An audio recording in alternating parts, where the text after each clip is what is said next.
கோவில்பட்டி அருகே நகைக்காக தாய் மகள் கொல்லப்பட்ட வழக்கில் தேடப்பட்ட நபரை காவல்துறையினர் துப்பாக்கியால் சுட்டு பிடித்தனர்.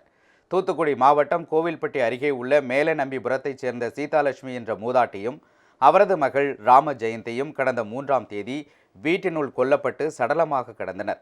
மேலும் அவர்கள் அணிந்திருந்த நகைகள் திருடு போயிருந்தன. இது தொடர்பாக வேல்முருகன், முகேஷ் கண்ணன் ஆகிய 2 இளைஞர்களை கைது செய்த காவல்துறையினர் முனீஸ்வரன் என்ற இளைஞரை 9 தனிப்படை அமைத்து தேடி வந்தனர்.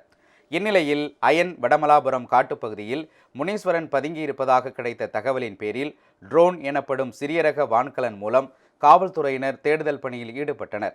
அப்போது காவலர்களை தாக்கிவிட்டு முனீஸ்வரன் தப்ப முயன்ற நிலையில் வலது காலில் துப்பாக்கியால் சுட்டு அவரை காவல்துறையினர் கைது செய்தனர். பிடிபட்ட முனீஸ்வரனும் காயமடைந்த காவல் உதவி ஆய்வாளர் முத்துராஜ் மற்றும் 3 காவலர்களும் தூத்துக்குடி அரசு மருத்துவமனையில் சிகிச்சை பெற்று வருகின்றனர். இதனிடையே காவலர்களை சந்தித்து நலம் விசாரித்த தூத்துக்குடி மாவட்ட காவல் கண்காணிப்பாளர் ஆல்பர்ட் ஜான் சிகிச்சை குறித்து மருத்துவர்களிடம் கேட்டறிந்தார்.